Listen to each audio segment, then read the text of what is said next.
جس لفظ کے اوپر میں نے ابھی ایرو رکھا ہوا ہے یہاں پر دیکھیں دو زبر ہیں قاف کے اوپر، دو زبر کے بعد الف ہے۔ یہاں پر اگر رکیں گے یعنی وقف کریں گے تو اس کو کیسے پڑھا جائے گا، وقف نہیں کریں گے تو ملا کے پڑھنے کی صورت میں ان کو کس طریقے سے پڑھا جائے گا، یہ الف پڑھا جائے گا یا نہیں پڑھا جائے گا، اس لفظ کے بارے میں بات کریں گے، آپ کو تفصیل سے بتاؤں گا۔ اب اس کے بعد آپ نے اس لفظ میں دیکھا آپ کو مد نظر آ رہی ہے، اگر آپ کو تعریف نہیں آتی مد کی تو بعض اوقات لوگ پریشان ہو جاتے ہیں کہ ہم کیسے پتہ چلائیں کہ یہ مد کیسے ہوگی، کون سی مد ہوگی۔ آج میں آپ کو بتاؤں گا، اگر آپ کو تعریف نہیں بھی آتی مد کی تو آپ کو یہ پتہ چل جائے گا، اس مد کی پہچان ہو جائے گی۔ ایک طریقہ بتا رہا ہوں، دو چیزیں بتا رہا ہوں، آپ نے وہ یاد رکھنی ہے۔ ان دو چیزوں کو یاد رکھیں گے تو آپ کو پتہ چل جائے گا کون سی مد ہے، مد متصل ہے، مد منفصل ہے، اور اس کی مقدار کتنی ہے، یہ چیز آپ کو بتاؤں گا۔ اب اس کے بعد یہاں پر دیکھیں واو کے اوپر، اس لفظ میں یا کے بعد جو واو ہے، واو کے اوپر حمزہ ہے اور حمزہ کے اوپر جزم ہے۔ یہاں پر آپ نے دیکھنا ہے، پہلی بات تو یہ ہے کہ حمزہ یہ اوریجنل یعنی آئین کی شکل میں ہے، الف کی شکل میں ہے، یہ ساری ڈیٹیل آپ کو بتاؤں گا۔ اور پھر جب اس شکل میں حمزہ ہو اور اس کے اوپر جزم ہو تو اس کو پڑھنے کا طریقہ کیا ہے، کئی لوگ یہاں پہ غلطی کر جاتے ہیں، اس لفظ کے بارے میں بات کریں گے۔ اب اس کے بعد دیکھیں یہاں پر، دیکھیں اگر یہاں پر وقف کریں گے تو وقف کرتے ہوئے یہاں پر کتنی اس کی مقدار ہوگی مد کی، یہاں پر جب وقف کریں گے، اور اگر وقف نہیں کریں گے تو پھر اس کو ہم کتنا لمبا کر سکتے ہیں۔ یہ تین لفظ ہیں، دو تین لفظ آپ کو ڈیٹیل کے ساتھ بتاؤں گا، اور امید ہے کہ جب آپ یہ سن لیں گے تو آپ کو پتہ چل جائے گا، دوبارہ یہ غلطی نہیں کریں گے پڑھتے ہوئے۔ یہاں سے سٹارٹ کرتے ہیں۔ السلام علیکم ورحمۃ اللہ وبرکاتہ، صلی اللہ تعالی علی محمد صلی اللہ علیہ وآلہ وسلم۔ اعوذ باللہ من الشیطان الرجیم، بسم اللہ الرحمن الرحیم۔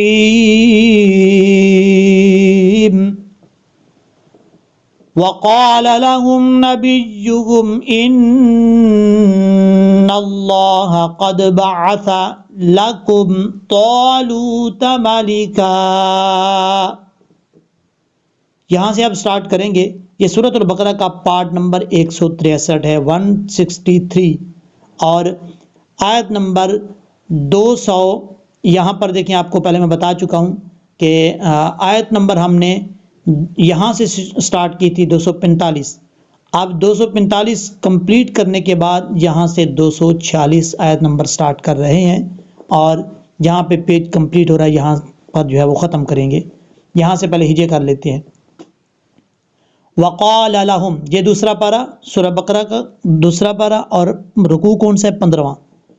وقال لهم، واو زبر وا، قاف الف زبر قا، لام زبر لا، وقال، لام زبر لا، ہا میم پیش ہم، وقال لهم نبیہم، نون زبر نا، با یا زر بی، یا پیش یو، نبیو، ہا میم پیش ہم، نبیہم۔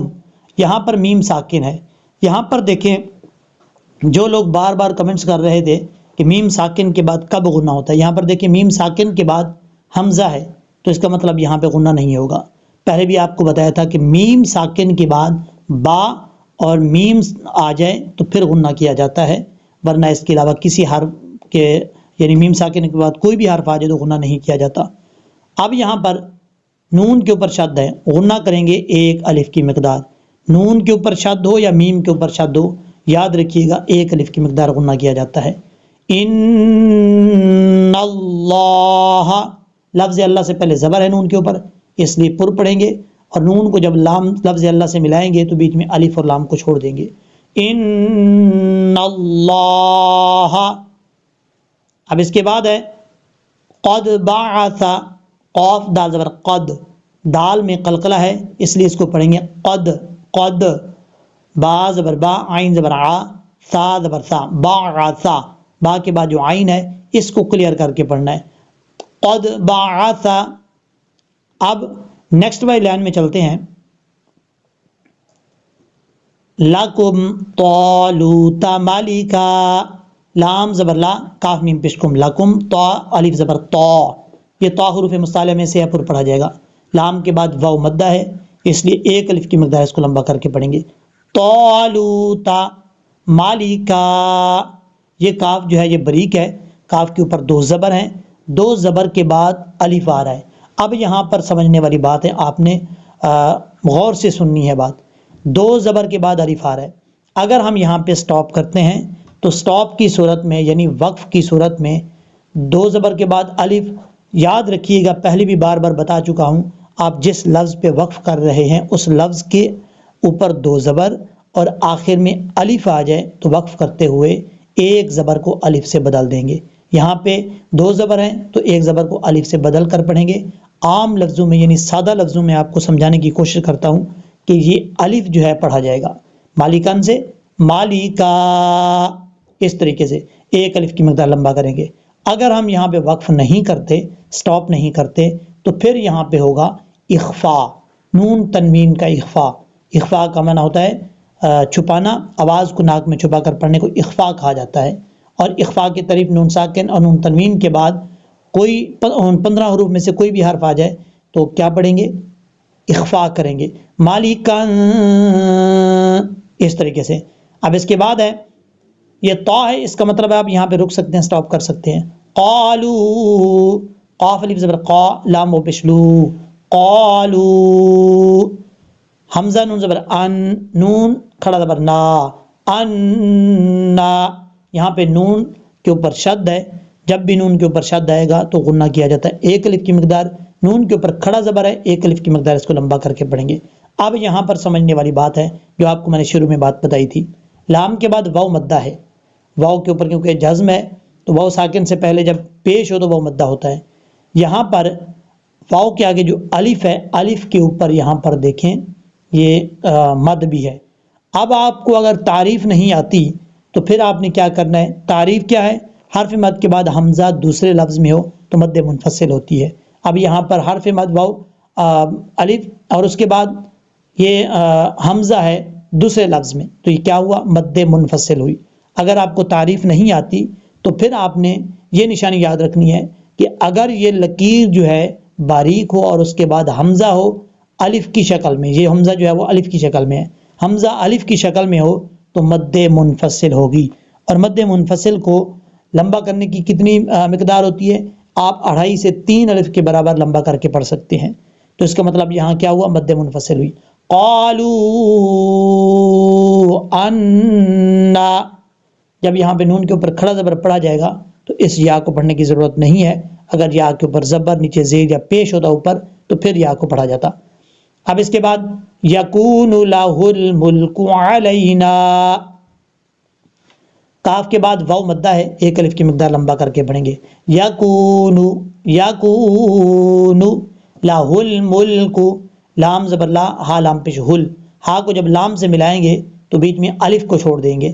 لہ الملک، ملک، اس طریقے سے پڑھا جائے گا. علینا، عین زبر ع، لام یا زبر لائی، نون الف زبر نا. اب یہاں پر آپ نے یہ بات سمجھنی ہے، بعض اوقات لوگ پڑھتے ہیں علینا، لام یا زبر لائے نہیں ہوتا. یہاں پر یہ جو یا ہے یہ یا لین ہے، یا ساکن سے پہلے زبر ہو تو یا لین ہوتا ہے. اب یہاں پر یا لین ہے، اس کو لمبا کرنے کی ضرورت نہیں ہے. یا لین کا مطلب ہوتا ہے شارٹ کٹ پڑھنا، یعنی اس یا کو لمبا نہیں کریں گے. تو کیسے پڑھا جائے گا؟ علی، علی غلط ہے، علینا یہ صحیح طریقہ ہے، علینا. اب اس کے بعد ہے وَنَحْنُ أَحَقُّ، واو زبر وا، نون ہا زبر نح، نون پیش نو، وَنَحْنُ. یہاں پر ہا کو ہا نہیں پڑھنا، وَنَحْنُ نہیں پڑھنا، وَنَحْنُ. حمزہ زبر آ، ہا قاف زبر حق، قاف پیش قو، احق، وَنَحْنُ أَحَقُّ. دونوں ہا کو کلیئر کر کے پڑھنا ہے، بریک ہا ہیں یہ حروف حلقی میں سے. وَنَحْنُ أَحَقُّ. اب اس کے بعد ہے